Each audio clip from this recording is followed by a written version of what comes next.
Thank you very much. Thank you. Thank you. Whew. Thank you very much.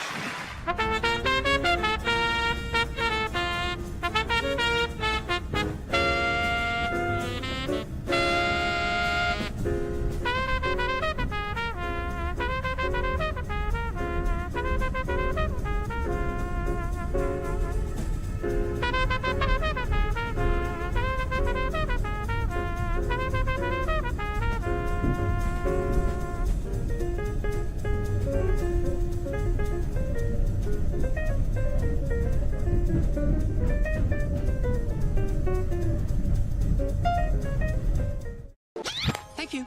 Thank you. Thank you. Thank you. Thank you. Thank you. Thank you. Thank you. Thank you. Thank you. Thanks. Oh, thank you.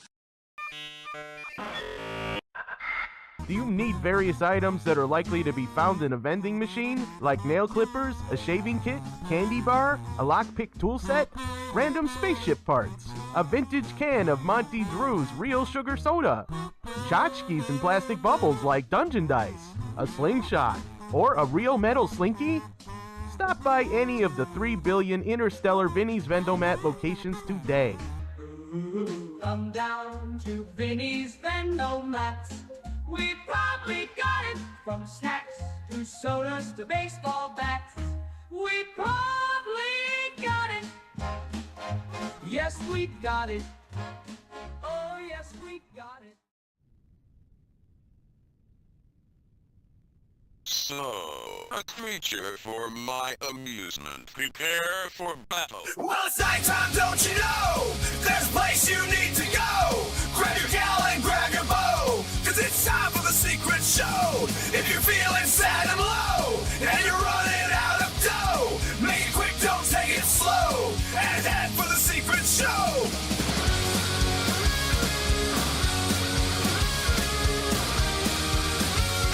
It's time for the secret show!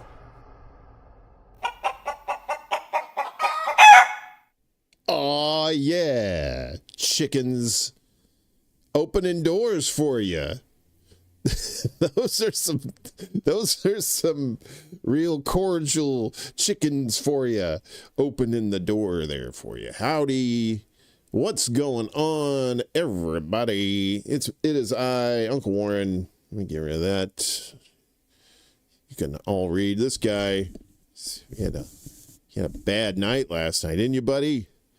Going out partying with your friends, staying up late. You ought to be ashamed of yourself.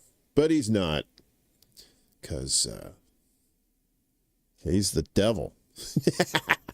You my little devil. Yum, yum, yum, yum. I just want to eat you up. Let's say hi to everybody. We got Kiwi Corner holding it down on the Rumbly Tumbly. It's good to see you, buddy. Greetings from the other side of the world. Well, greetings from the other side of my pants.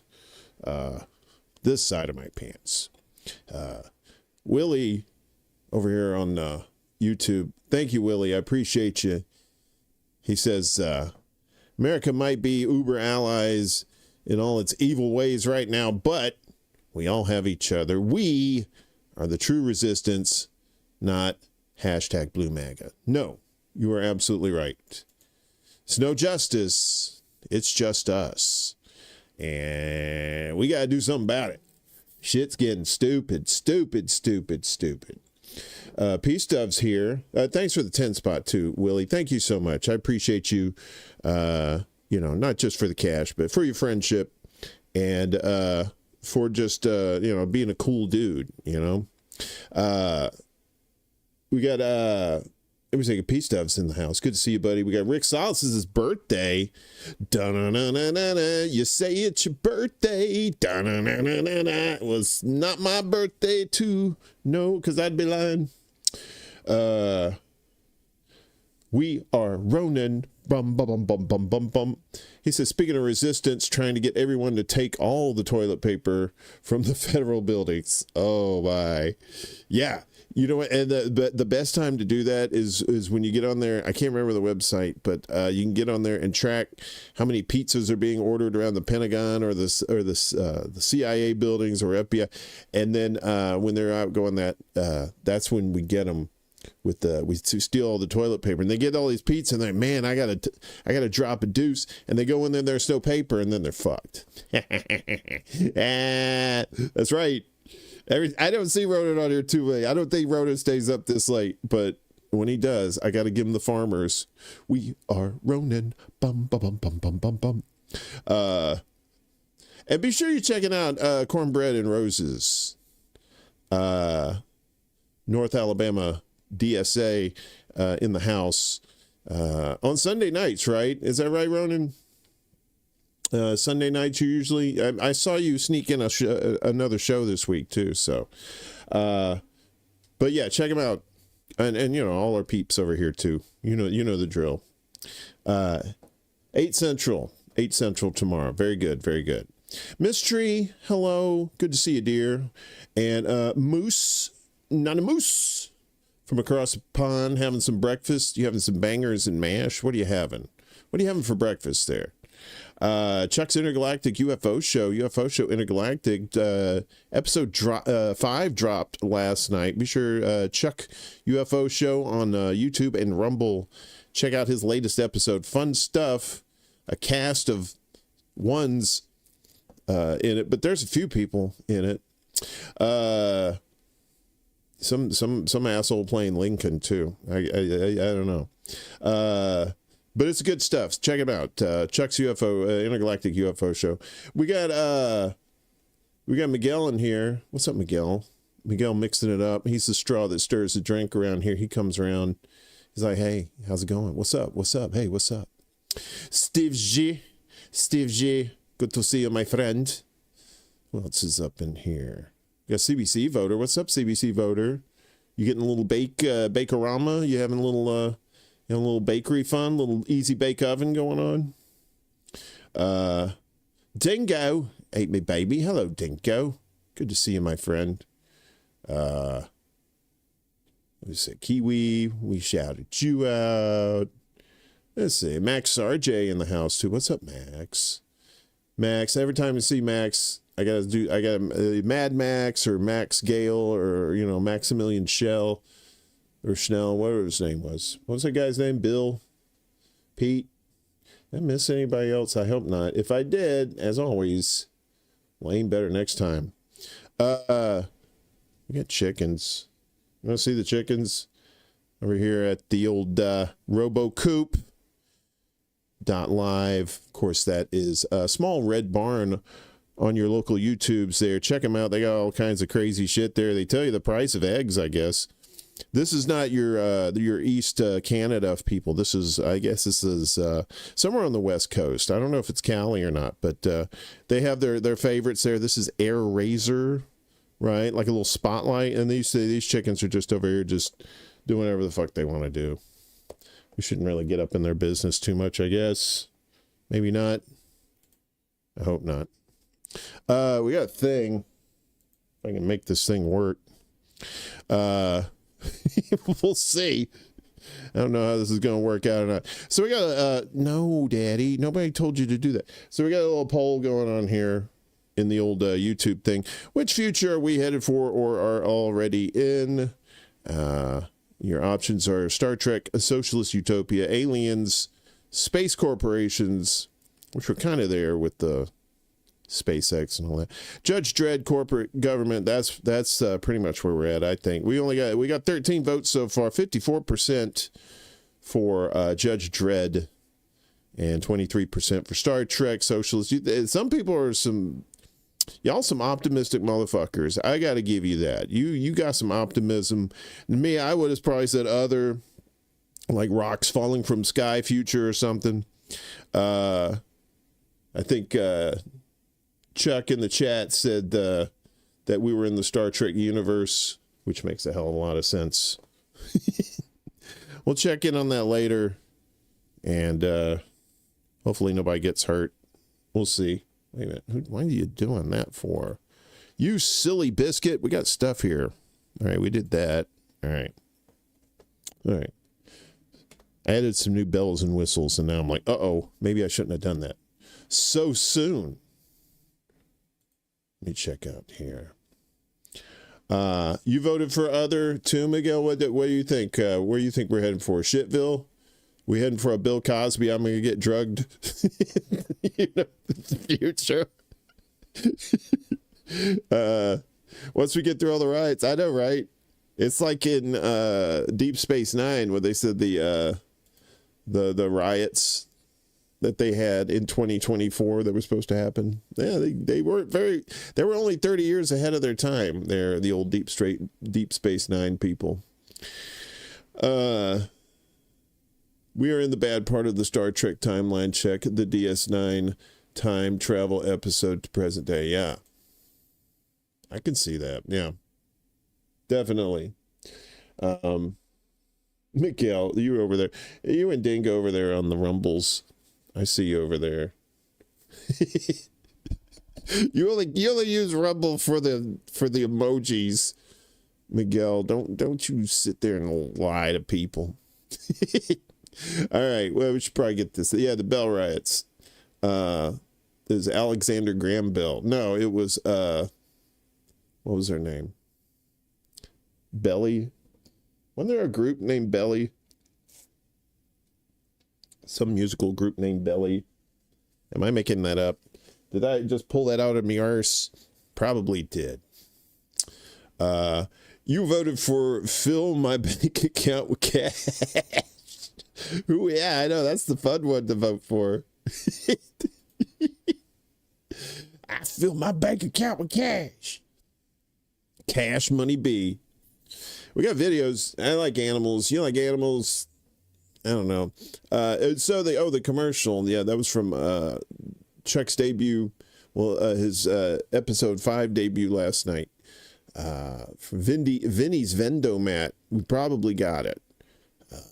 So yeah, be sure to check out his show, Chuck UFO show on YouTube and Rumble. It's fun stuff. The man puts a lot of work into it, a lot of bells and whistles in there, some fun stuff in there. And each episode, it seems like it's getting more and more lucrative with fun stuff. And there's Easter eggs in there too. You got to look for them. You don't have to be Catholic. You don't have to. You look at the Easter eggs. Wait, what happened? Why did that get smaller? What in the French? Shit's not working right. All right, yeah, I guess it is. All right, we'll see. All right, so animals. Here's some weird shit. Here's some weird animals. Fuck it. Here we go. Fascinating animal facts you have never heard about until this very moment. Number 8. Goliath beetles are the largest insects in the entire world, being able to grow up to 5 inches. No, that's some Australia shit. 5 inches in length. Number 7. Bighorn sheeps have been observed climbing up to ridiculous heights in order to eat narcotic fungi that gets them high. Number 6. Roosters temporarily they get high to get high. Deafen themselves when crowing in order to avoid permanently damaging their hearing. Number 5. Lions mostly hunt during storms or late at night because of the noise and the darkness, which makes it harder for prey to see them coming. Number 4. Raccoon dogs are the only canine species that truly hibernate, and they do it in pairs as couples. Number 3. Capybaras eat their own poop in order to readjust the bacteria that their bodies need in order to stay healthy. Number 2. Only 2% of greater sage grouses ever get to mate, making the competition brutally fierce. Number 1. Bearcats smell like buttered popcorn. Aw, they do not. I doubt that. What the shit? Hang on a second. All right. Okay, I can do that. That's weird. I hit a button and all of a sudden this stuff went small over here. All right. We're figuring this shit out. Eventually. What is this? So that was Amaze Clips, fascinating animal facts you probably never heard of. I never heard of raccoon dogs. Damn sure didn't know that they hibernated. Yeah, they're funny looking. They're weird. I know the capybara. The capybara is That is the most chill animal. That dude, those dudes will like sit on crocodiles and just like, read the newspaper and shit, and just hanging out. And everybody's like, "Hey, what's up, Cap? What's up, Cappy? Good to see you." And there he's just like, I guess he's like the drug dealer of the animal world. They don't really fuck with him, unless he sells them some bad shit or something. I don't know. Anybody else in here? So yeah, so that was Amaze Clips. This next one is another animal thing, but this is a little bit different. This is Animal World every day on the YouTubes. The button makes it smaller. No wonder. I lived in New York for about 15 years, and I've seen my fair share of weird stuff on the subways, or the tube, as some of you across the pond like to call it. And I've seen rats on there before, big ones as big as cats, but I've never actually seen cats. Like someone had a cat. Everybody has like dogs or something like that, and the dogs just chill. Hey, what's up? And everybody's like, hey, what's up, doggy? But the cat, you rarely see cat. They had cats. I remember one time in Queens, they had to stop. I think they had to stop the queue line or something because there was kittens playing on the tracks. And they stopped the train, so they got the kittens off. I thought that was so cute. So this like I said, this is Animal World every day, but this is encountering a cat on the New York subway. And this is just like all the feels for you right here if you like kitties. Look at that little baby kitties. I'm getting a ride, y'all. Stoner cat. I hope she's training them to kill these subway rats. Them subway rats bigger than them cats. Them rats will play with them cats. Look at that. Oh my god. Oh my god. Start spreading. Aww. Kitty!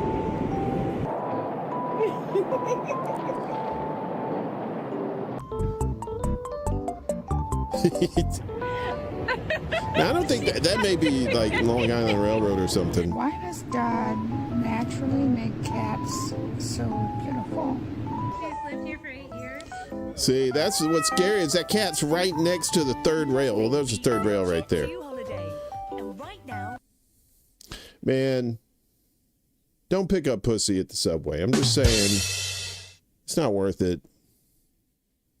Might catch something. How's everybody doing? How's everybody feeling? Cat linen, I know, right? But cats are so cool. Especially if you're not allergic to them. If you're allergic to them, I'm sorry. But cats are dicks. They can be.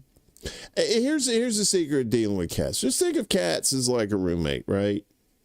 Or like a lady, like a I don't know, just like a very, like one of those friends that you have that's just very like insecure, right? But they don't like touching, right?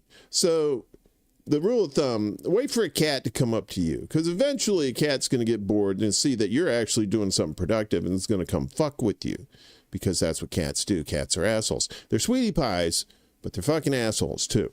So if you want to pet a cat, just wait. Eventually the cat will be in your lap asleep and you're petting it and you don't know how that happened. So,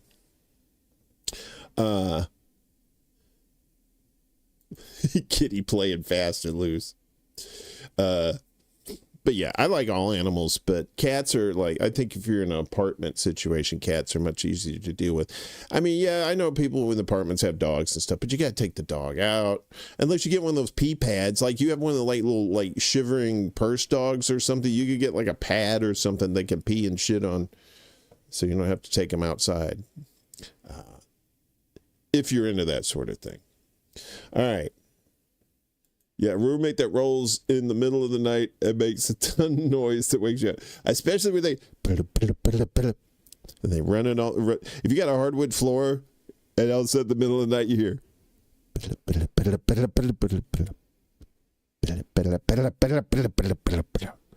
Fucking galloping cats. You think a monkey's riding it. like Whiplash. Whiplash, the dog riding monkey from those Taco John commercials. Anyway, we got more strange shit for you. So this is Sambucha. He does a lot of those did you know type shits. So these are words that sound bad but aren't, although they might be bad to you personally. That's your problem, not mine. Here are some words that sound bad but they really aren't. So a dik-dik is the name of small antelopes in southern Africa, and a dick-sissel is a black-throated finch in central United States. A cover slut is an outer garment worn to conceal untidy clothes, and then a cumbang is just another word for a beetle. A fuksheed is the foremost sail on a ship, and a titty nope is a small amount of something that's left over. If you want to measure the moisture content of a vegetable, you'd use a succulometer, and if you're talking about the innermost parts of a building, that would be the penetralia. Yeah. Peniophobia is the fear of poverty, and a shuttlecock is the conical object used in badminton. Pusillanimous can be used to describe somebody cowardly, and pershitty would describe somebody who's overly anal or meticulous. You can call someone a clatter fart if they're a blabbermouth and they love to gossip, and then to invaginate something is to turn it inside out on itself. And finally, a vagitus is just a newborn baby's first cry. Isn't that beautiful? No, that's weird. I'm not calling it that. I'm calling it baby's first cry. Dick. Dick. Woo. Dick. So what I had to say it. My favorite episode of Life After People was the New York City cat episode. Kitties rule Wall Street drools. Oh yeah. I tell you though, if the Life Without People after New York, they're rats. First thing, rats. The dogs and the cats are going to be like, betas, because it's going to be the rats that's going to rule that place. They'll be like, especially when the food runs out and then the dogs and cats become food, and you'll see a rat just go crazy. And that's the last thing you want to see. Kind of like this guy. It's like the last thing you want to see. Hey, honey. Honey, is everything okay? So this one is who is this? This is Cinema Shorts. This is one of those did you know for Full Metal Jacket, and they tell you some little tidbits about the movie. So I figure, we got some Full Metal Jacket fans somewhere up in here, and I thought I'd show this to you. So let's watch. Did you know for Full Metal Jacket, R. Lee Ermey said he felt Vincent D'Onofrio's performance was not only the best in the film, but the best part of the film as a whole. 2. The production schedule for the film was so drawn out that lead actor Matthew Modine got married, conceived a child with his wife, the child was born, and then turned 1 year old, all during the course of filming. 3. Vincent D'Onofrio gained 70 pounds for his role as Private Pyle, breaking Robert De Niro's movie weight gain record 60 pounds for Raging Bull, a record that still stands as of 2025. It took him 7 months to put the weight on, and 9 months to take it off with physical training. He noted that his new look scared off women, and people would often repeat things to him, thinking that he was mentally challenged. 4. Bruce Willis was offered a lead role but was forced to turn it down because filming was about to start on the first 6 episodes of Moonlighting. Yeah. So the funny part about that is that's where Bruce Willis obviously got his start, was Moonlighting, right? With Sybil Shepherd, comedy on ABC in the 80s. And it was very funny. It was very well written, good dialogue. But then, of course, the on-set egos of the stars, of course, ruined the show. But had he not done Moonlighting, had he done Full Metal Jacket instead, I wonder if he would have done the D'Onofrio thing and put on like 60 or 70 pounds. Welcome to the party, pal. Oh, no, I have a gun. Ho, ho, ho. So it's fun stuff there. Little trivia for you on a Saturday night in the middle of nowhere. Listen, Fat. Look, Fat. So, I know, man, he put on 70 pounds, 70 pounds. Yeah. And shaved his head. Yeah. I imagine he probably, wasn't too attractive to the ladies or anybody, to be honest. What do we got our next item up from Biz? You guys remember that movie, speaking of movies, Catch Me If You Can, about the guy, his name was Frank Abagnale, and he was just a con man, and he was like, I guess this was like 60s, 70s. He did this, and he was a check counterfeiter, right? So if you haven't seen the movie, that's what the gist of it. It's based on his life, right? Just ate. You listen, Fat was so patriotic. It was, right? Look, Fat. Yeah, I love. Yeah, well, yeah, that's when he became a huge star. On that's what, yeah. But moonlighting is where people saw him first. And the last time he really had a significant amount of hair on his head, too. Ooh. So anyway, so Frank Abagnale, the man himself, was on Carson recently. No, very long time ago. And he's telling the story about how he made an escort pay him $400. It's a fun story. I was in Miami and I was posing as a wealthy stockbroker, which was a front for passing checks, and I had rented a Rolls Royce with a chauffeur. I was about 18 at the time. And I was staying at the Fontainebleau Hotel for about $500 a day, had a penthouse, and all of this was a front for me. And I met a city councilman in Miami, and he invited me to a party they were giving for the mayor. And while I was there, I ran into a well-known model at that time. One of the guests came over and said, if you were thinking about taking her back to your room this evening, it would cost you a great deal of money. When I got talking with her, I said, how much would it cost me to take you back to my room for the rest of the evening? And she said, well, how much do you think I'm worth? Being 18, I had no idea how much she was worth. I offered $300. She said, that's a little bit too low. So I said, okay, well, what if I doubled it and made it $600? And she said, well, that's a little more like it. I said, I'll tell you what, why don't you just take me back to your hotel room for 2 hours?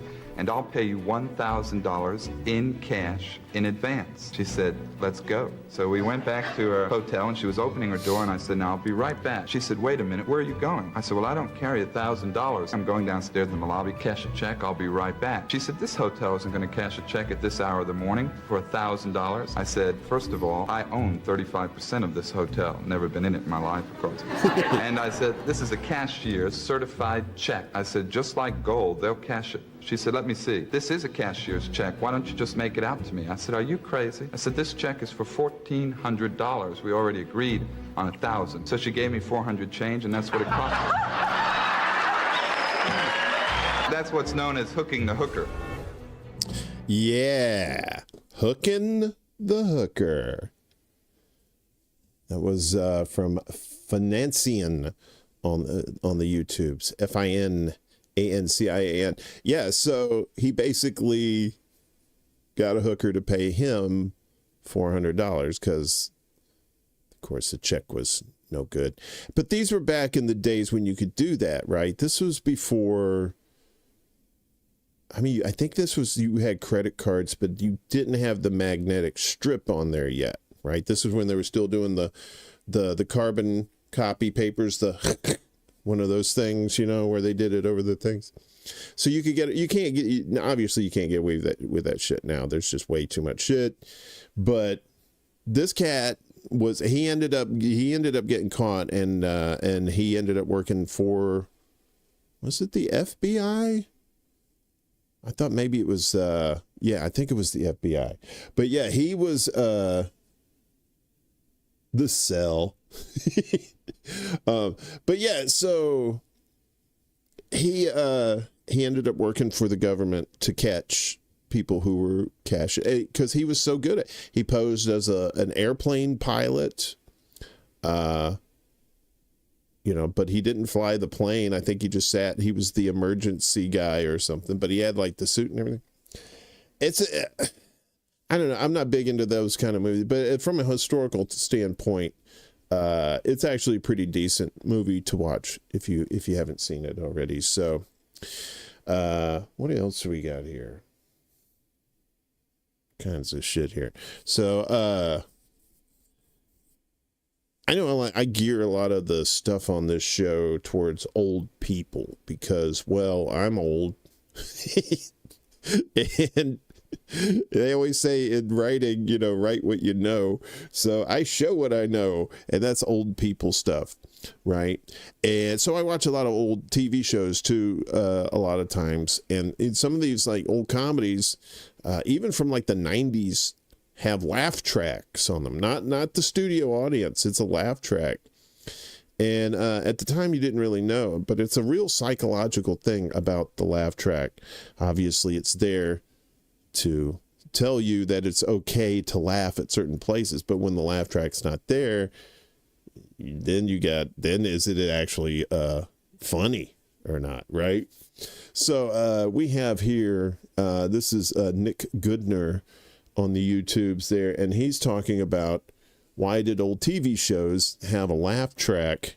He's going to explain it for us. Storytelling is about breaking the rules, just not all the rules. Today is day 6 of 30 days of storytelling secrets you need to know. In his book, Influence, The Psychology of Persuasion, Robert B. Ciandelli talks about the social proof of canned laughter, implemented by sitcoms like That 70s Show, The Muppet Show, and The Big Bang Theory. In fact, some people have removed the laugh track from sitcoms like Friends just to show how unfunny it can be without it. I got beer.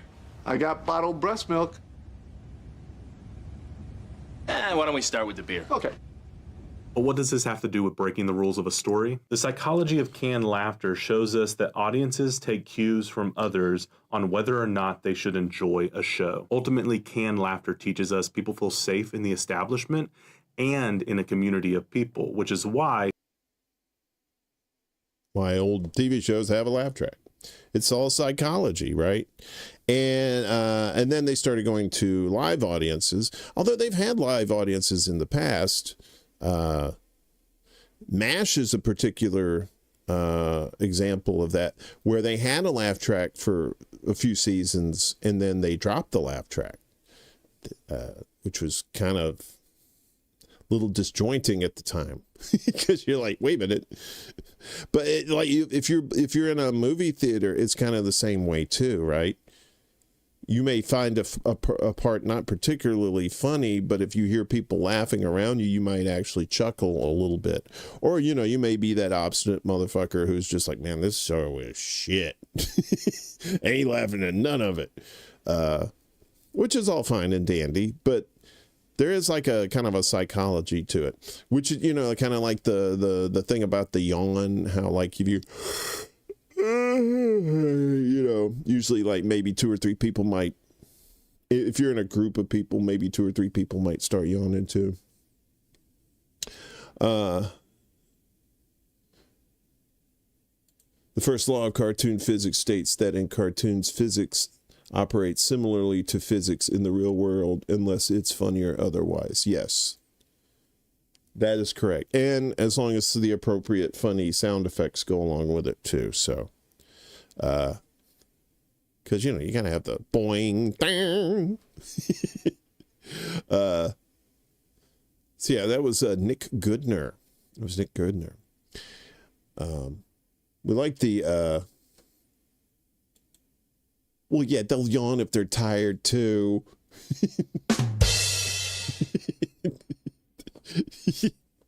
Of course, unless they hold it in, they're just like, I can't. Kerplow. Yeah. Blammo. I tell you, a lot of this stuff's geared for old people, and one of these is the one that I like to put on here is the Dark Jokes with Mom series. They rank them for some reason. I don't care if they rank them or not, but it's just funny watching these old ladies just like go, wait, what? What are you? The laugh track is just warming up the room, the audience at home. Yeah. I mean, I don't have a problem with the laugh track as long as it's not like overbearing or something. But then you'd have like the serious parts where they go, oh. You ever seen that in some of those like sitcoms? You know, they have the laugh track, but then they'll come to a point where it's like some like maybe, you know, Arnold stealing money or something, or, you know, shit you see here. Oh. Like, what is he? Oh no. It's like that's the weird part of the laugh track I don't like. It's the when they do something bad. When it's a very special episode too. That's not good. But here's mom's getting embarrassed, or not, maybe embarrassing the kids. But these are fun jokes. What do you call a woman with one leg? I don't know. Eileen. Do you know what Jesus' favorite band is? Oh, Lord, no. Nine Inch Nails. Nine Inch Nails. Hey, Mom. Yes, dear. What do you call a 500-pound woman with a yeast infection?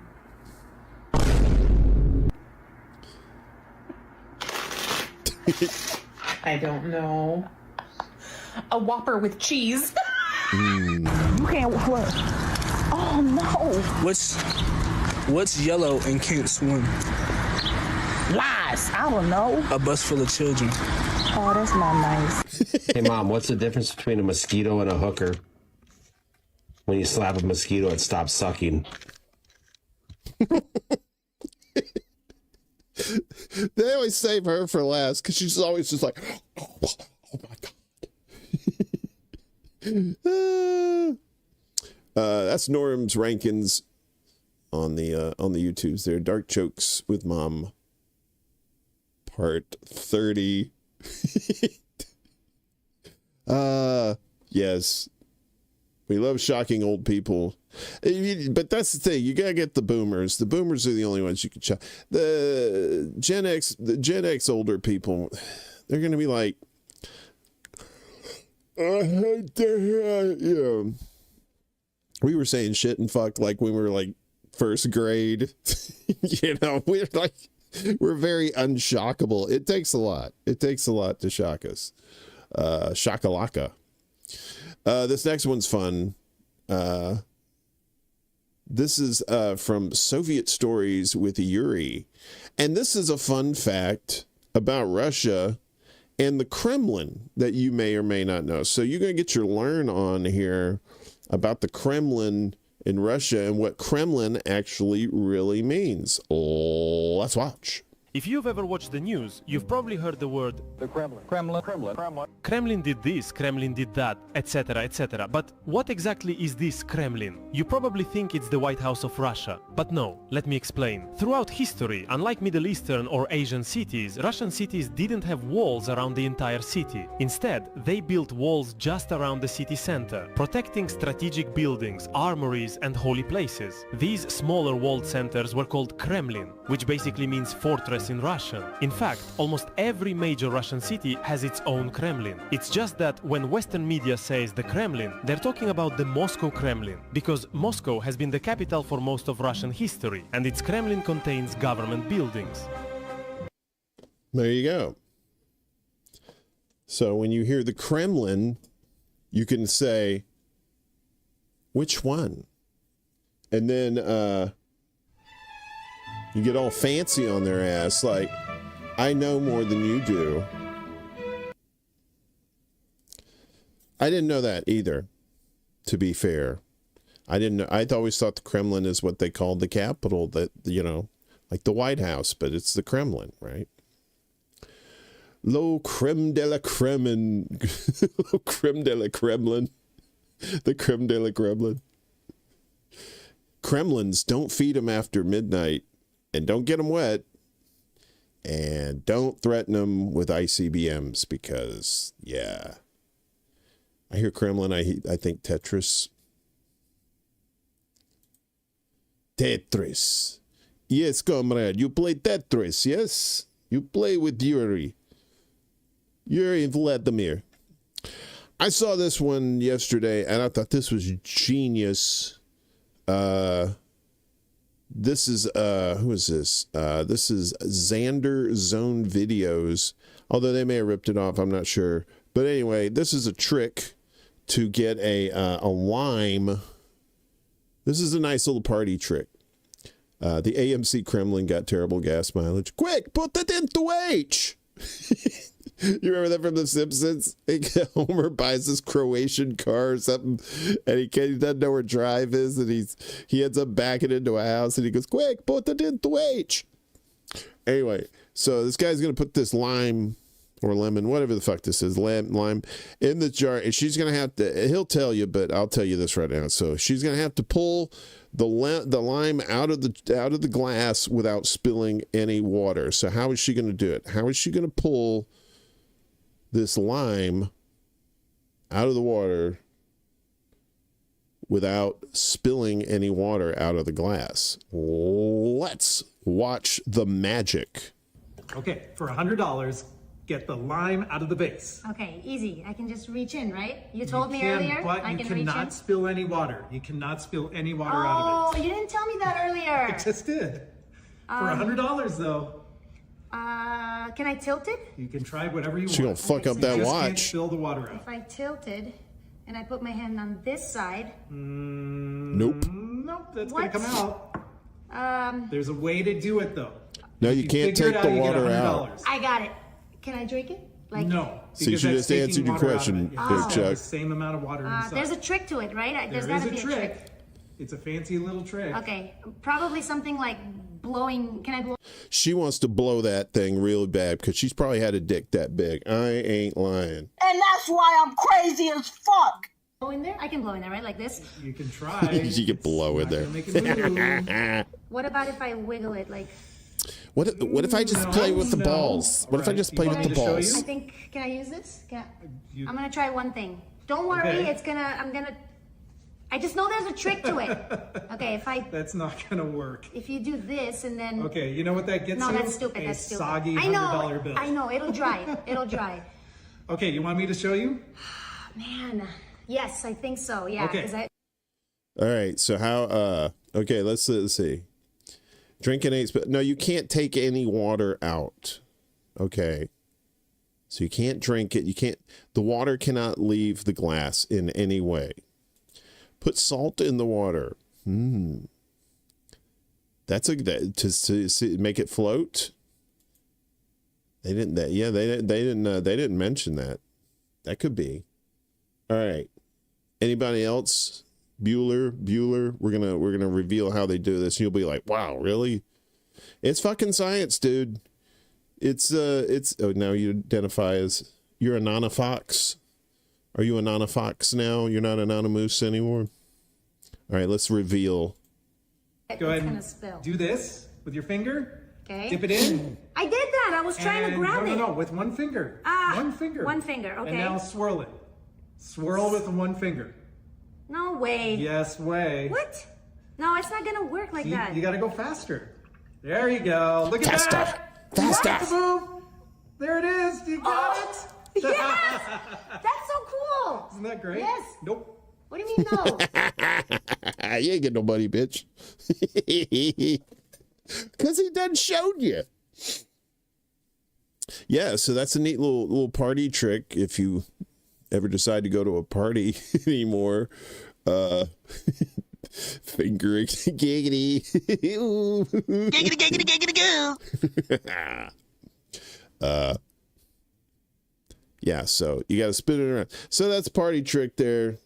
If in case you go to a party and you want to impress your friends. If you have any friends like me, you may have a couple. Maybe not. What's our next item up for bids? How are we doing on time? Where are we? We're almost midnight here. Midnight in the desert. Oh, I've been working. So I was off last week, working on all kinds of stuff, and we are bringing back Mundus Ultra very soon. Probably going to be talking about these 3 intergalactic or interstellar, I should say, objects that's rolled through in the last 7 years. There's the 3rd one that's going through right now. Very interesting. Hang on just a second. This is going to work. All right. So I just want to check on something real quick. Okay, cool. All right. We'll get back to you laters. So where was this? There's this. Okay. All right. So our next one is our buddy Dougie. Doug Sharp. And he's the fun fact guy. Fun fact. The Rick Salas birthday party trick.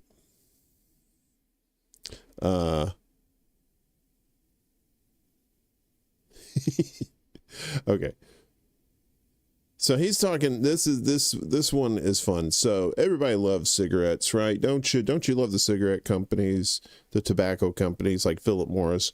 You know, they'd never lie to you about anything. They've never lied about anything in the past, ever, the cigarette companies. So what are they doing? They're trying to help people's economies. And Doug's going to explain that to us right here. Tell us, Doug. Fun fact. In 2001, Philip Morris secretly presented a report to the Czech government telling them that encouraging smoking in the country would help them grow economically. The argument they made was that smoking is deadly, and therefore, if the government encouraged smoking, people would die earlier, which would save them money since they wouldn't have to pay out their old age pensions or support them with old age medical care. Plus, they would make extra revenue from the tax on cigarettes. In summary, the report said that encouraging smoking could help the Czech government save $147 million a year. It's unknown what the Czech government did with this report, but it soon leaked to the public and triggered a global outrage. Philip Morris tried to downplay the incident, saying the report was commissioned by their Czech division and had nothing to do with the head office, but then it came out that similar studies had been commissioned in countries all over the world, like Canada, the Netherlands, Poland, Slovakia, and Slovenia. This led Philip Morris to admit to the study and issue a public apology. Fucking lying motherfuckers, man. And they ain't the only ones lying to you. The cigarette companies, tobacco companies, they're not the only ones. Drug companies, they lie to you. Your government, all forms of government, they lie to you. Everybody's lying. Check, please. Oh, yes. In the Czech Republic, they don't take cash. And they don't tell bad jokes either, apparently. What the schnoozy? Why is that doing that? You're acting like the devil. That's pretty cool. I didn't know I could do that. Finding out things every day. So yeah, that was Doug Sharp with the old check, please.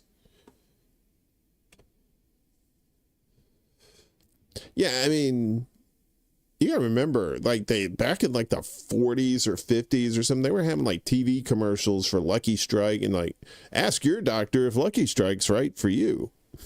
You're like, you think about it now, you're like, wait, what? Can I get my doctor to recommend cigarettes for me? Yeah, you know. That was in the hard days when TV was like, fuck it, we'll advertise anything. We don't give a shit as long as your money's good, but no checks. So they were kind of racist.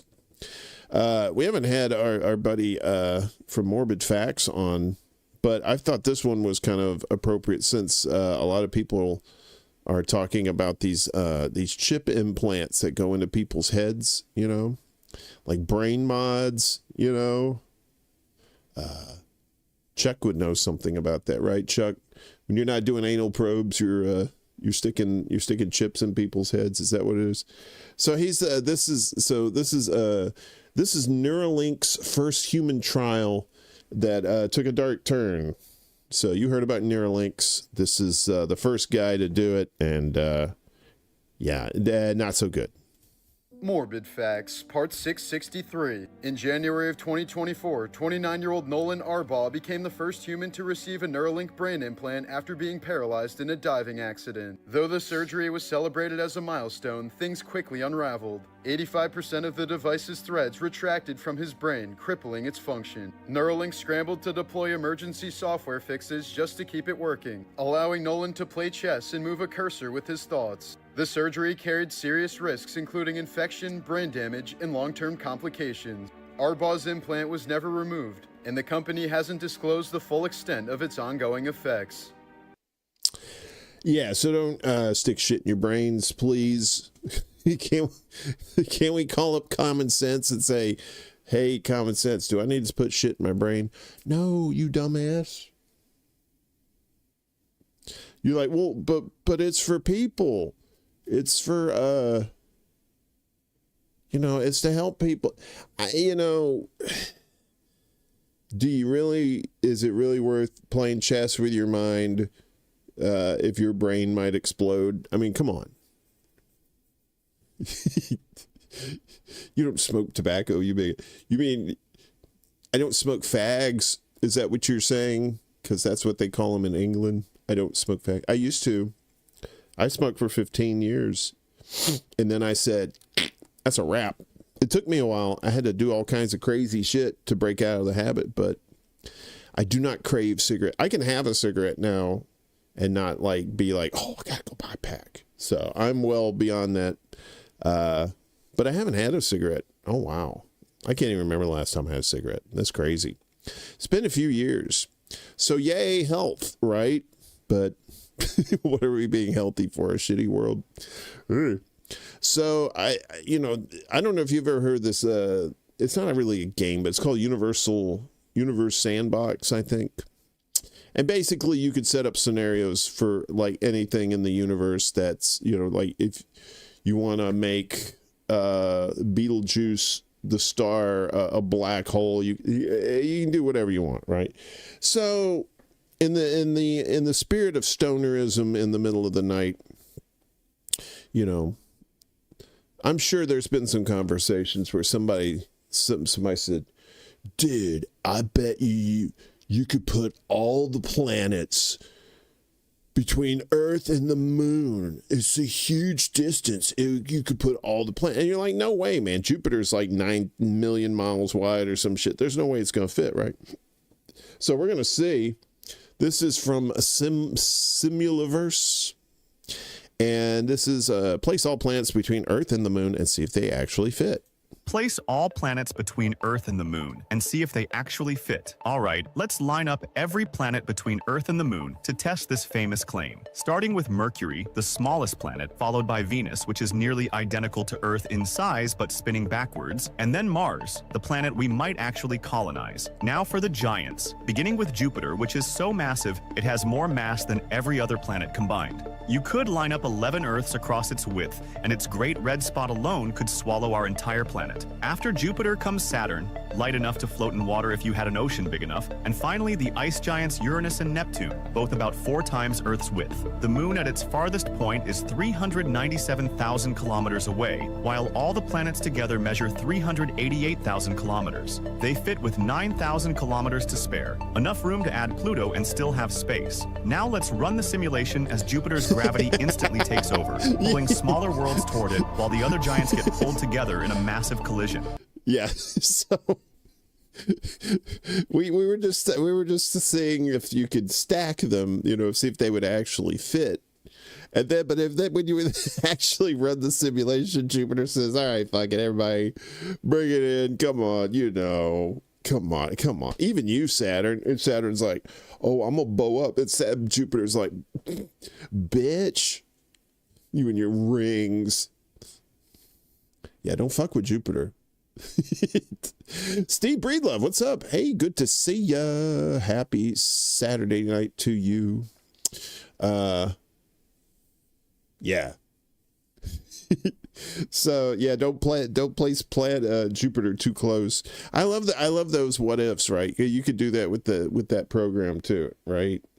Like what if the sun was a black hole, that kind of shit. Speaking of space, we got some shit going on next week.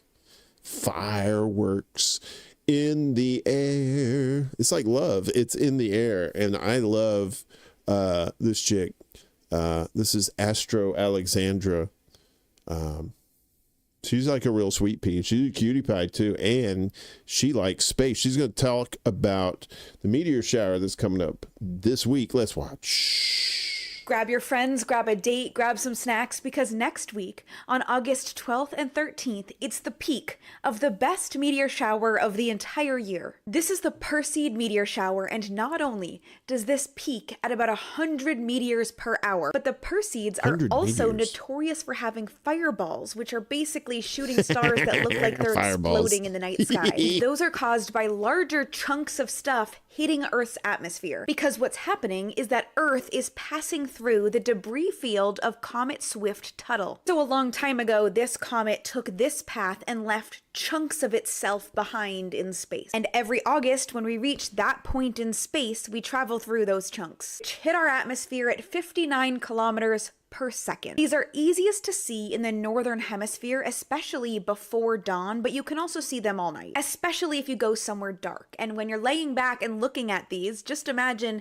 that you're watching Earth travel through space. This is like hitting bugs with your windshield. Happy stargazing! Yeah. Bugs that can wipe out your species. If one gets through. So yeah, the Perseids meteor shower, 100 at 100 per hour. So if you're in a dark place, like if you're out west somewhere, oh man, if you're out in the desert, whew, man, I would live stream that. If I was out in the desert, I'd fucking live stream that shit all night. I'm pretty sure somebody's going to do it. It's YouTube. It probably somebody's doing it. I think the Taurid meteor shower is coming up too. I think everybody, I knew someone's going to talk about fireballs.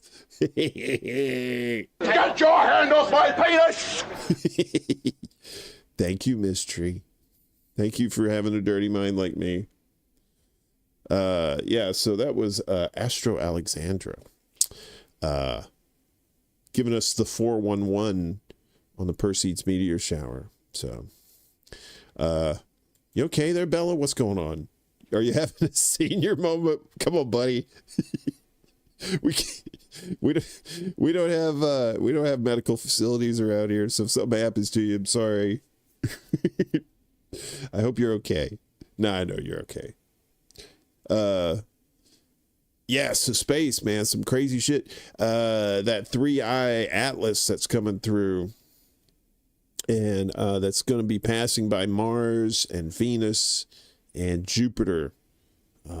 And the thing about it, this thing is so weird. It's like comets usually just do like, they're kind of like off the ecliptic plane, I guess, you know. So like the solar system's a disk, right? And then you have some comets that do this up and down shit, you know. But this one's going straight, like as the planets are. It's like it's almost a purposeful thing. They say, but the scientists are saying it's a comet, but it's doing some really weird comet shit that comets don't do. That do not do. Oh, goodness gracious, Great Balls. That was a setup for Great Balls of Fire for Jerry Lee Lewis. Okay. I'd meaty her in the shower. Aw. You get two, apparently. That was so good, you get two. Sorry about that. So, how are we doing here? We're getting close to the end, folks. This might be a shorty show. So, I don't know about you. I love me some Futurama. I told you the first time I saw Futurama, I was a little bit like, I don't know if this is going to be better than The Simpsons. And then I watched it, I was like, oh yeah, this is definitely better than The Simpsons. Heresy at the time, but now, I don't know. I think Futurama holds up a lot better, personally. But that's just a taste thing, you know. Don't go hating. So this next one is from Trevor Treefort, talking about Futurama and how they prove that our universe is a simulation. And they make some good points in there. I don't know if you've seen that episode of Futurama. Good news, everyone! Where the professor creates a simulated universe, and people in the simulated universe, they create a universe, and it's Yeah. So he's telling us about this. The most convincing case I've ever heard for why real life may actually just be a simulation was not from the Matrix, but from Futurama. Let me explain. In the latest episode of Futurama, the professor creates a simulation of their entire universe, and eventually he's able to make it so close to their own reality that naturally, the crew begins to care for their simulated counterparts and question whether or not they're in a simulation too. The professor quickly shuts down this idea, stating that it's preposterous. But in response, the crew brings up 3 increasingly compelling points that I've never heard before regarding simulation theory. Point number 1, the professor asks, how could anyone care for any kind of artificial intelligence knowing at its core it's nothing more than a bunch of zeros and ones? And to counter that, Leela brings up that we're nothing more than a bunch of atoms, and yet together we are more. Like zeros and ones, atoms don't have consciousness. They can't think on their own. But yet the things that make us conscious human beings are quite literally only made up of atoms. So are atoms really that different than zeros and ones? And if that's the excuse for being unfeeling towards AI, should we also be unfeeling toward each other? Point 2, the professor states it would be computationally impossible to run a simulation at our universe's scale, because it would not be possible to keep track of where everything is. Admitting his simulation can't even do this because it requires too much computing power. However, Amy protests that limitation also exists in real life with quantum mechanics, which is actually true. The more we know about how a particle is moving, the less we know about where it actually is, and vice versa. It's called the Heisenberg uncertainty principle, which, using the professor's terms, is like a limitation on our universe's computing power. And the last point, which in my opinion is the most compelling. The professor states that every movement of every atom gravitationally affects all other atoms in the universe, which again is true. But no software could possibly compute that. So to work around that, he had to make the information of those little effects travel outward at a fixed speed, instead of all those reactions happening at once. However, Amy points out again that we have that limitation in our universe as well. Information of any kind you can think of, even gravity, is confined by the speed of light. So for example, if the sun were to disappear right now, there would be absolutely no way for us to tell for over 8 minutes. This means even our real universe cannot compute things instantaneously. There's some sort of limit to things affecting one another that we don't quite understand. But what do you think? Let me know below in the comments, and thanks for watching. Or let me know in the chat right now what you think. I think we had a poll question about this maybe last week or so. Like if we were in a black hole, or I don't know, maybe it was for one of the Mundus Ultra shows, but like simulation. I mean, look at games now. Look at the simulation in games now, and they have this. Is it what is the name of that game? I took an arrow to the knee is the meme from that. Anyway, it's like, you know, this popular game, you know, like a medieval type game, and you have you know your non-player characters in there that just kind of walk by, and but somebody adjusted the game to where the NPCs all had like their own AI, and it was you know, they were talking about how miserable they were and how they wish they weren't in a video game, and it just kind of sad actually. No, it wasn't Assassin's Creed. It's oh shit. It's not Boulder Gate. It's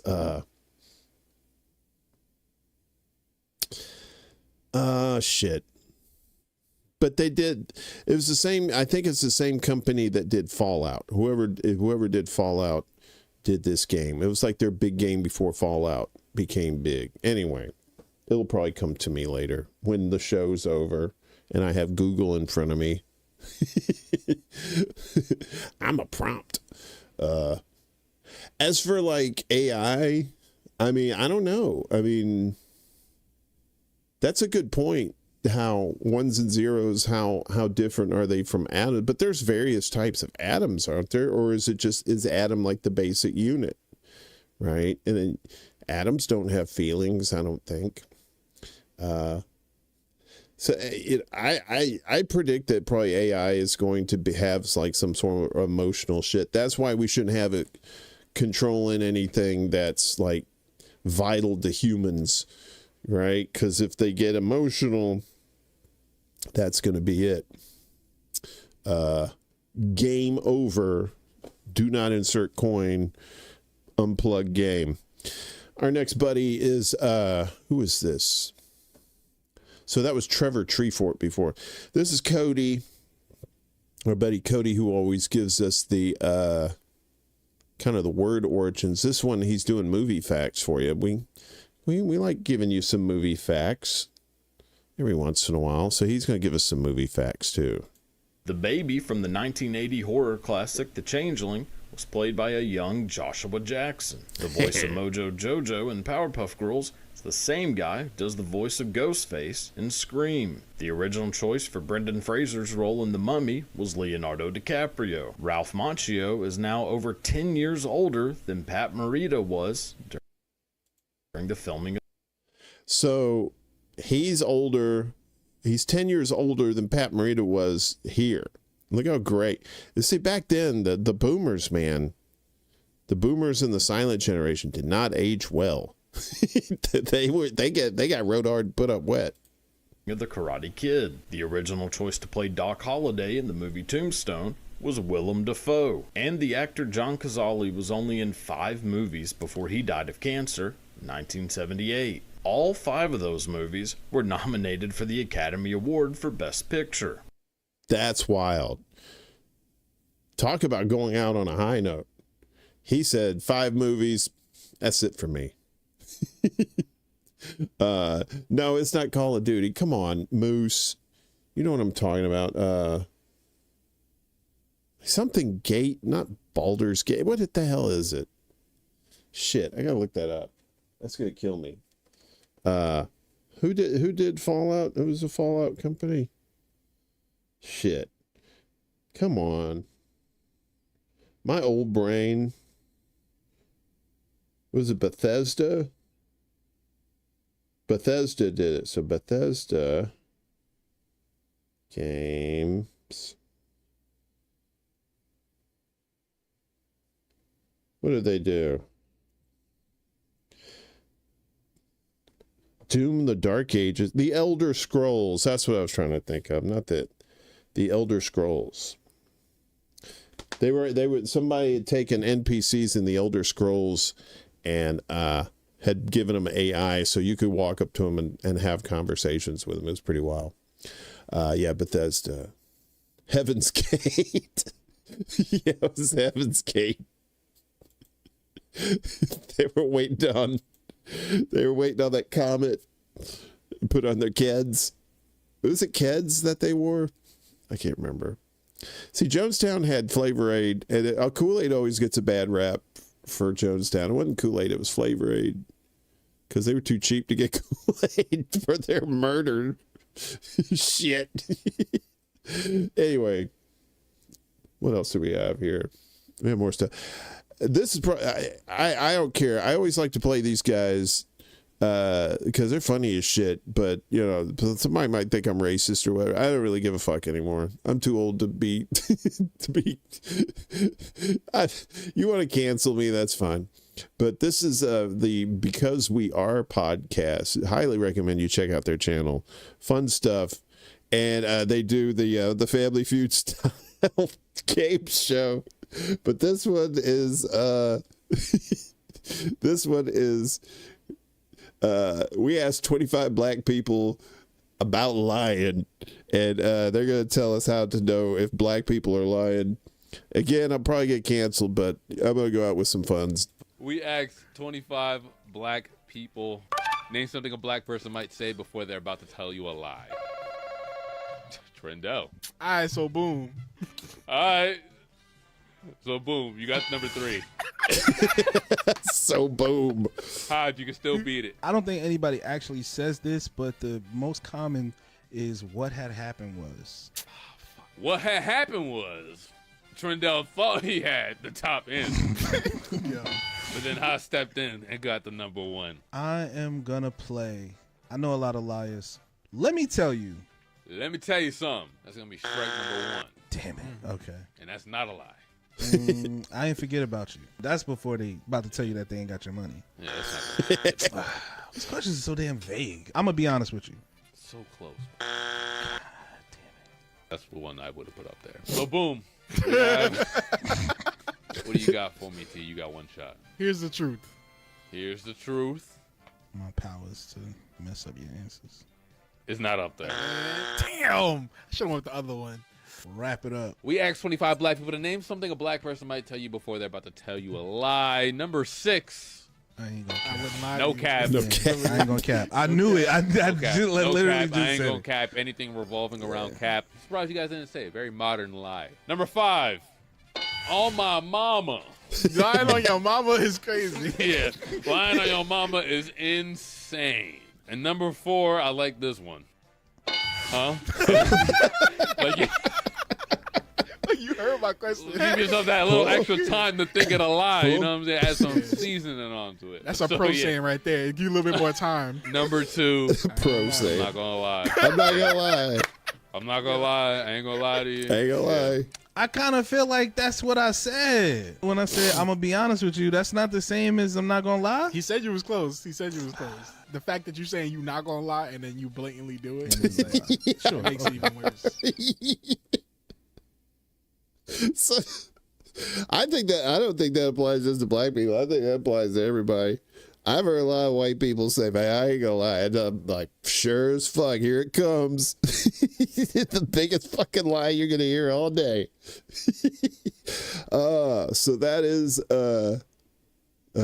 because we are podcast. And that's funny shit.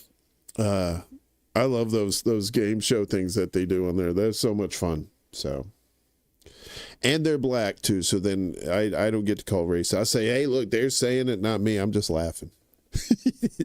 I'm just laughing.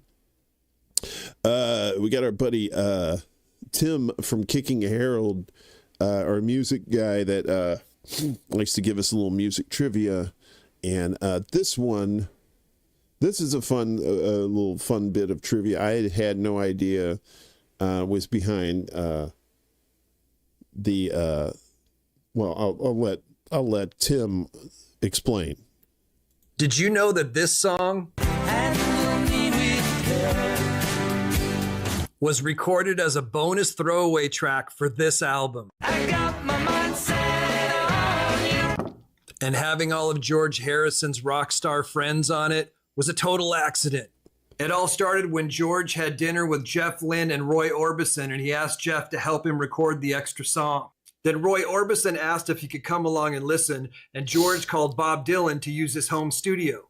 Finally, when George picked up a guitar he needed that was at Tom Petty's house, Tom said, I'm coming along too. And because everyone couldn't help themselves and they all ended up on the track, the label said, we're not giving this away as a bonus track. So they booked 9 more days in the studio and recorded and mixed the full Wilburys album. Oh, the sweet smell of success.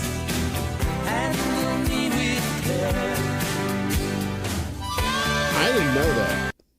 I didn't know that about the Traveling Wilburys. I thought that was like a planned thing that they got together, and but now it was supposed to be a bonus track for George Harrison, and yeah, there you go. All right, I got a snot. Be right back.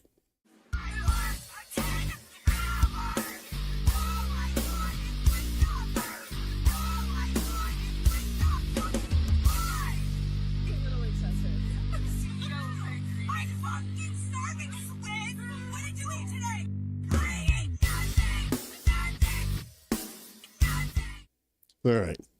Sorry about that. I had to get gross, and I didn't want to share that experience with anybody. So that was Tim Kicking Herald behind the Traveling Wilburys. So I know as much as your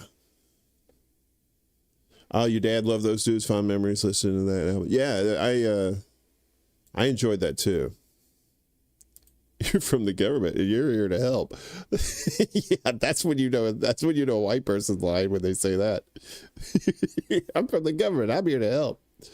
I like the Traveling Wilburys too. I thought they were very, very surprising. You know, those super groups like that. You had Blind Faith was another super group too, I think. You had Steve Winwood in there. I want to say Eric Clapton was in there too. I could be wrong. Who's that? That had the guy, the lead, the guy from Night Ranger, and a guy from Styx, and Ted Nugent. What was that band called? Remember? Can you take me higher? And then all of a sudden, Nuge comes out. This is before Nuge was getting on Fox and acting crazy. Damn, I can't remember that one. Pussycat Dolls was a good supergroup. Yeah, Pussycat Dolls. The Damned Yankees. That's what it was. Thanks, Willie. Willie going lowbrow. Willie has highbrow 80s tastes when it comes to music. And when I say highbrow, I mean good quality. And Damn Yankees is not good quality. It's just a band. You know, they're just dudes. So this next one, I picked these out for Bella because Bella hates AI. I mean, I'm not a super fan, but you know, I'll use it as long as I don't give it my credit card information, you know. But they, you know, we've been doing the Avengers and was it like 80s, 60s DC, you know. So we're doing a little something different this evening. This is Star Wars Knights of the Old Republic, the AI teaser, and who's in it? All kinds of crazies are in it. Let's watch.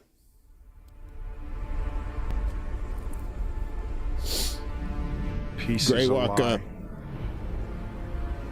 What's up, Grey Walker? That is what the Sith believe. They promise power, and now I wield it. We face the greatest Sith in generations. Whoa. They must be stopped. Look at this thing Keanu is that. Tom Hardy is Darth Malak. Oh, hello, Batman. I see you in the darkness, Batman.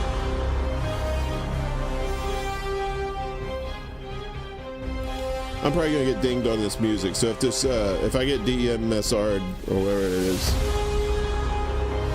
we'll be back. Just hang tight. Jamin with that guy. That guy plays everybody.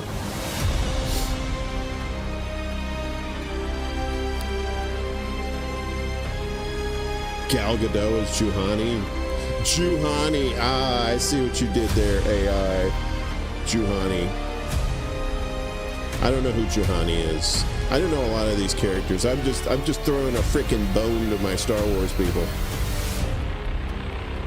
I should probably turn this down. That's a little loud. Millie Bobby Brown is that person. The octopus head lady. I'm a butcher. If you like Star Wars, you're gonna hate me after tonight because I'm gonna be butchering all these names. Eva Green as Mitra Surik. Was she in like a Bond movie or something?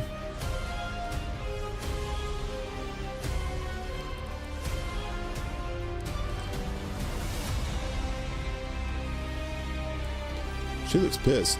Tom Hiddleston as Darth Nihilus.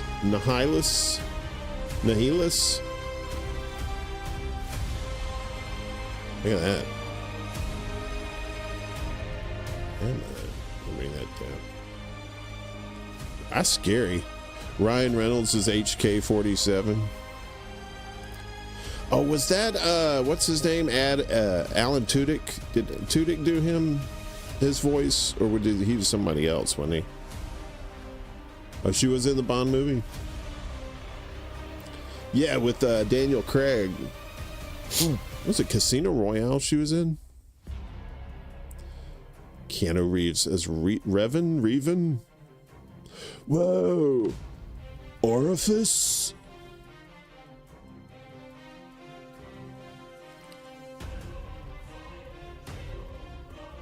Wait, I thought he was what's his face? The kid, who was the guy? Han Solo's son, the Naomi Scott as Bastilla Chan. I don't know who that is. She's some young actress. I would assume so.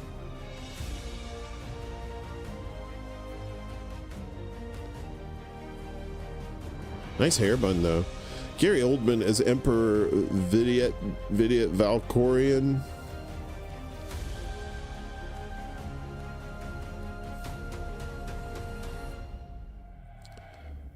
I can't believe Gary Oldman is actually an old man now. He's lived up to his name. If he would have died young, that would have been so ironic. Sylvester Stallone as Canderous Ordo. Yo, are you the droids I seek? I'm looking for droids. Where are these droids? Yo, Mick, I don't see no droids here.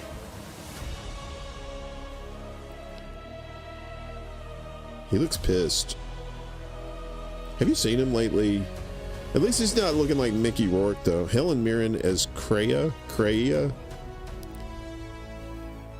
I ain't gonna lie, Helen Mirren's still got a nice rack. She has got some great tits still. And they're all natural, too. God love her, too. I don't care if she looks like California Racing now. She got some nice honkers. Sebastian Stan as Karth Onassi. Are these names made up? These are like Boggle names. Star Wars names are like Kufu Mafagalala. What? Who the fuck is that? Your new router just crapped out. Oh no. Juna Suatamo as Zalabar. Was that? That's not Chewbacca? Well, that doesn't look like Chewbacca. Old man looks at Star Wars. If it ain't 4, 5, and 6, I don't know what the fuck is. So that's Matthew Anthony, Concept AI.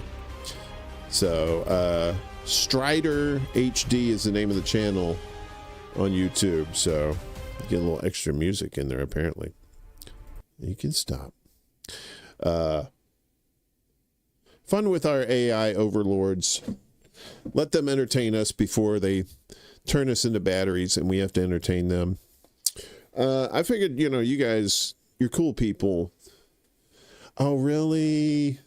Don't tell me that. Is she like a big Israel support? She still has nice tits, so. Just saying. You do it because you've got a nipple fetish, motherfucker.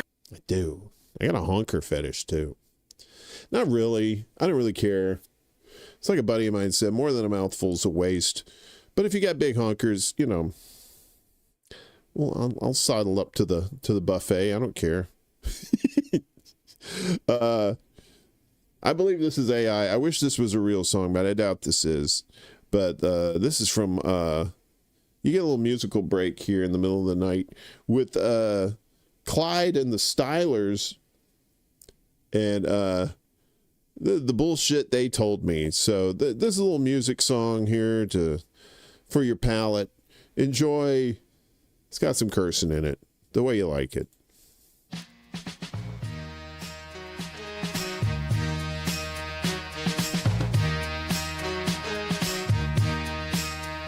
They said you should go to college.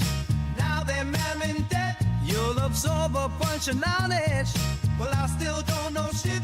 We'll do your accounting for ya. Don't think they did their best. You'll be richer when you're older. Here comes the IRS. And that's just some of the bullshit they told me. If I could go back in time, I'd kick the old me. Cause everyone has advice that sounds real nice. But when your ass ain't on the line, everything sounds alright. They said wait to buy a house, prices to drop. Now interest is too high, they're $1 million a pop. Said your stuff is on the way. Be there between 10 and 4. I waited here all fucking day. Not one knock up on my door. And that's just some of the bullshit they told me. If I could go back in time, I'd kick the old me. Cause everyone has advice that sounds real nice. But when your ass ain't on the line, everything sounds alright. Just ignore those bullies and they'll leave you alone. love someone, then you should let them go. Don't worry about money, it won't buy happiness. Looks don't matter, just be yourself, but those two things don't mesh, and that's just some of the bullshit they told me. If I could go back in time, I'd kick the old me, 'cause everyone has advice that sounds real nice, but when your ass ain't on the line, everything sounds alright. It's the bullshit they told me. All the absolute bullshit they told me. All the bullshit they told me. Go back in time and kick the old me. Bullshit they told me. Oh, yeah. That is Almost Vinyl on YouTube. The bullshit they told me. They could make a lot of songs and never run out of lyrics because there's so much bullshit. You know, so much damn bullshit. Yeah. Yeah. That gonna work? Oh, okay. All right. So I hope you like that. That was some fun shit. Maybe. I don't know. What else you doing in the middle of the night? It's 12:37 here in the Central Time Zone. 81 degrees. Whew. It was a hot one today. It was a hot one in the old town tonight. I don't know if you guys have seen the new Fantastic Four movie. Have you guys seen that First Steps? I've heard mixed things about it. That it's a good story, but it's a little drags on a little bit in parts. But other than that, it seemed to be a decent flick. You heard it was good? Yeah. I heard it was, it really depends. But now you have to figure out the price of movie theater tickets. All right? The movie experience for you, right? Back in my day, I saw Star Wars in 1977 for $1.25, and popcorn was like, I think 50 cents, maybe a quarter or something like that. And you get a dill pickle and pickled eggs too. I wasn't about to touch those pickled eggs, but you could buy pickled eggs. I don't think you can get pickled eggs at the movie theater anymore. Not at the Cinemax or the Cinemark, whatever the hell it is. It's 6:38 where you're at, Moose, in the morning. But yeah, going to bringing the family and food, right? Hell, even if you sneak in your own food, it's still the ticket price is almost like concert tickets. So concert tickets are crazy too. Thanks, Ticketmaster. What's the other one? Something Nation, Live Nation. They're shitbags too. All those creatures just horrible. Anyway, so you have to really want to go see something in the movie theaters, right? Like something that's going to be like, especially if you're going to go to the movie theaters, a lot of times you want to see like an IMAX, on a big ass screen, it's all this stuff going on. You want to get your money's worth. So anyway, our friends at Solid JJ are taking a shot at the Fantastic Four First Steps. So if you haven't seen the movie, they can kind of give it to you in a nutshell, in a very basic nutshell, emphasis on nut, as we watch this. Stop there, Galactus. We refuse to let you devour our planet. How foolish do any of you believe you could stop me? Maybe not on our own, but we're not alone. We're a family. And we'll handle you like we handle everything. Together. Then you shall die. Like the Beatles. Then you shall die. The Beatles, they're a pretty popular band right now in the 1960s, and they're together. Not that we know they disband in the future because we don't know. Yes, but they are together as of now, i.e. in the 1960s. Yeah. Right. As I was saying, your world's crisis has reached its inevitable Kind of like end. the Cuban Missile Crisis. That's going on. I remember that. So do I, on account of it happening recently, as it's the 1960s. What's this bit you're doing? What bit? I don't know, it's just you keep feeling the need to remind everyone that it's the 1960s. What's this But it is the bit? 60s. Yes, I understand that, but you keep mentioning it. I don't know why. Have you seen the cars? What? Cars. We have 1960s cars. And the clothes, too. Right. See how we dress? It's the 60s. It's wild. Yes, I understand it's the 60s. Is there really nothing else interesting about you guys? When we launched into the depths of space, I should have known there was more out there than we could have possibly imagined. But the one thing I could have never expected was your demise. The Russians. We sure beat those pesky Reds as if it were some sort of race. You might even call it a space race. And we're just calling it that Enough now. of your incessant rambling. Well, he's right, gang. We are starting to sound a bit like chatterboxes, a bunch of blabbermouths. We ought to lay rubber, beat feet, get some rays, some groovy rays. Are you done? Bogart. Are any of you taking this the least bit seriously? There are a lot of things we take it seriously here in the 60s, like the Vietnam War, the Cold War, segregation. Actually, no, this version of the 60s has no segregation. Not in the 60s, never happened. no. We're good. No segregation here. But you know what's seriously cooler than segregation? All the cool technology that we're dreaming up. I can't wait to see what progress we make in the future, like the cure for cancer, flying cars, video on demand. Video on demand? What a ridiculous concept that is to me in the 1960s. That will never, ever happen, ever. Golly, could you picture it? Someday streaming one of those Walt Disney moving picture shows that we see at the local theater? No, because it's not going to happen. I'm really confident about this. Like Disney Plus of some kind for only $9.99 with ads, or $15.99 for an ad-free experience. Bundled with Hulu and ESPN. I know the Silver Surfer alerted you that my choice to eat your planet was not based on you guys personally, but that has radically changed in the last 2 minutes. Mr. Richards! What are you doing here? You're supposed to be protecting Franklin, our son. But that's just it. Something terrible has happened. What happened, Herbie? Franklin and I were... Herbie! What the fuck's going on? Franklin and I were in the living room when suddenly a large explosion went off, destroying half of the Baxter building. Dear God! Luckily, we weren't in that room. Okay. JFK's been shot. JFK's been shot. When I heard of your group, I was excited to consume something new, something fresh. But I see now that besides the 1960s packaging, it's all the same as always. The same formula, the same ingredients, albeit with a little bit of spice, but at the end of the day, it's nothing more than just generic fast food. Yeah, well, how many superpowered stories have you heard about that happened during a Vietnam War? At least 3. Now, wait just a second, Galactus. Maybe we aren't all that different than what you came to expect, but the 60s are quite a relevant piece of history. Modern history. Modern day, which I have no knowledge of as it's currently the 1960s, might be bleak, dark, violent, confusing. It might be a much different world than we know of, which is why it's so powerful to escape into a time when the world made sense. People were curious, creative, caring, hopeful, all the things that elevate us and make us whole.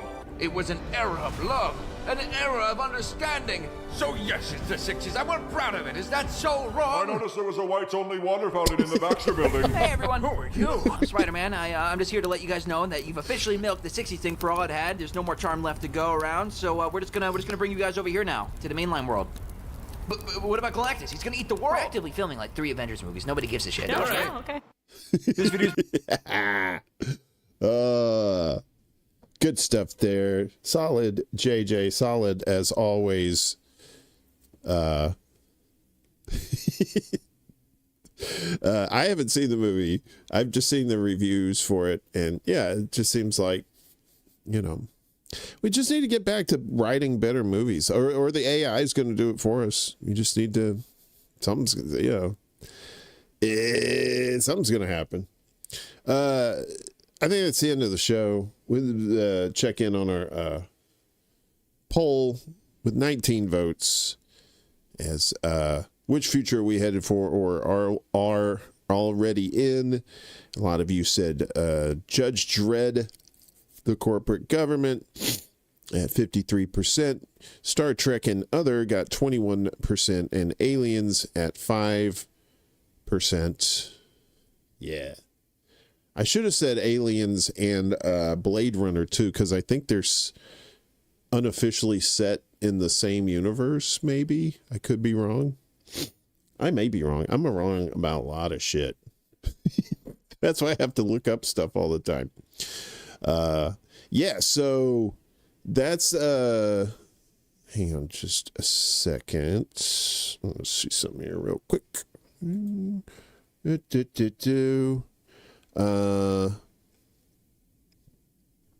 Okay.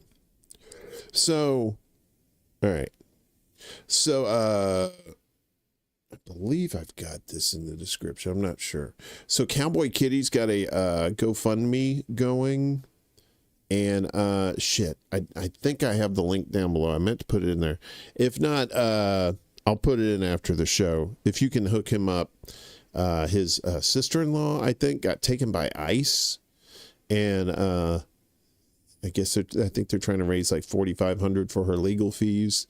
Where was us going into a black hole? Yeah, shout out to Cowboy Kitty. And I hope that situation gets taken care of soon. Like I said, you know what? Hang on just a second. You're going to have to listen to the Screaming Chick for a second. Hold on.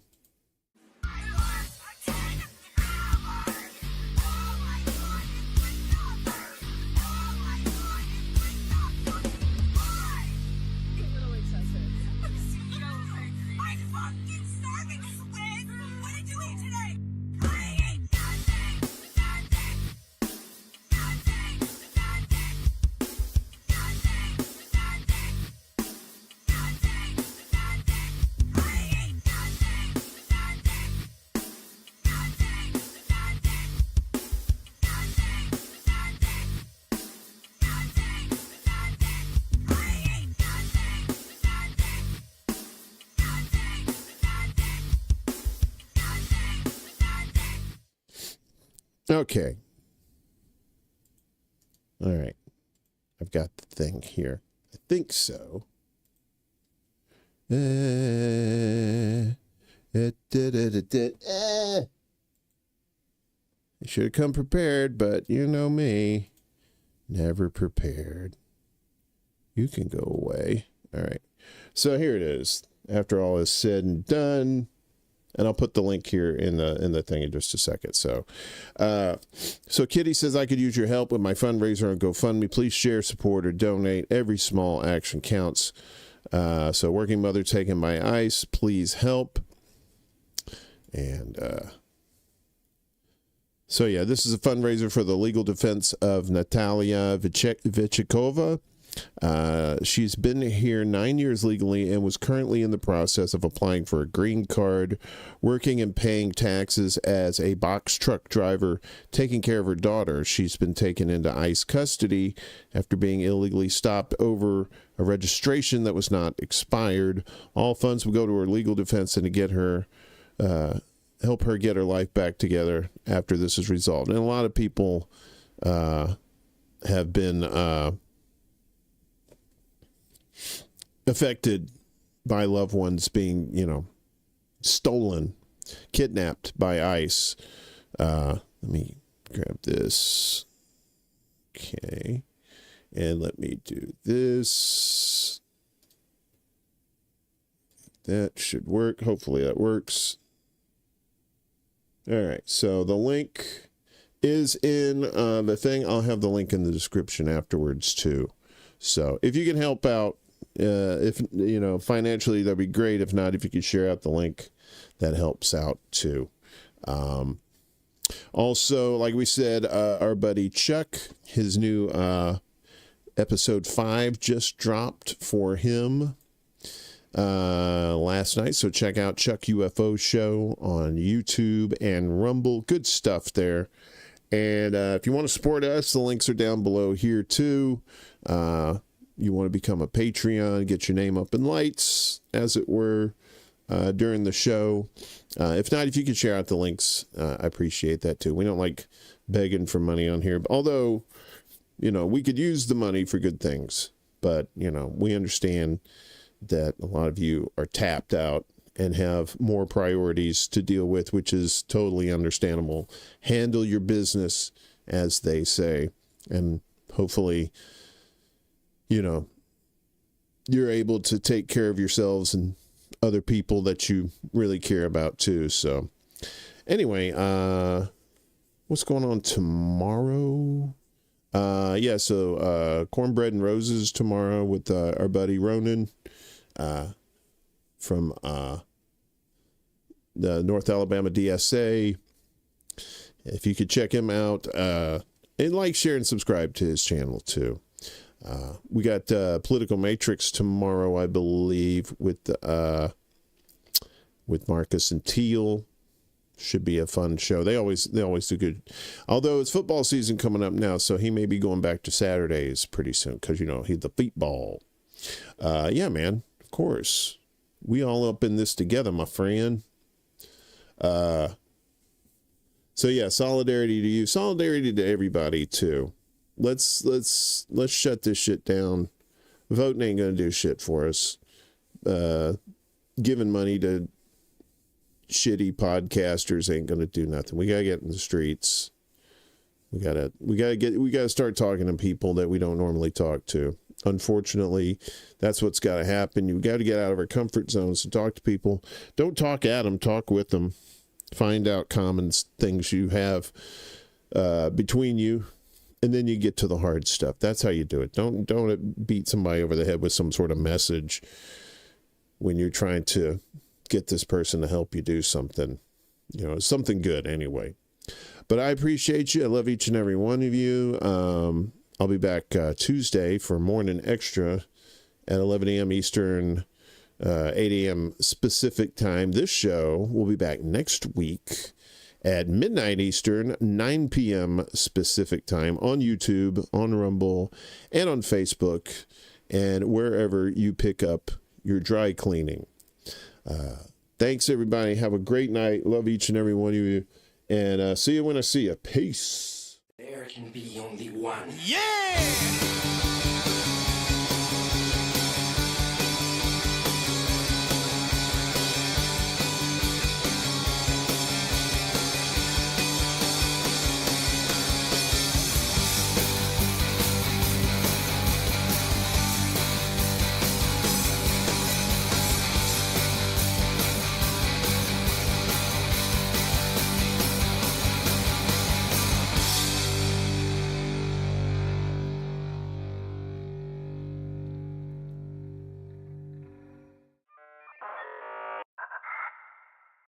Greetings, and thank you for calling the Sun.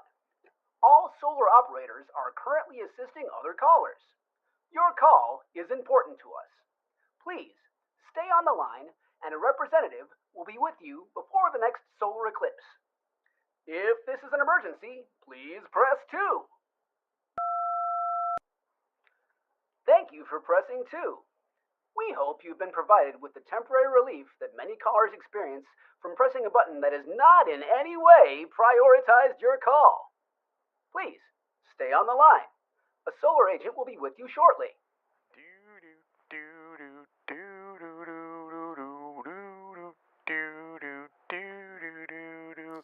Did they just put you on hold? They sure did.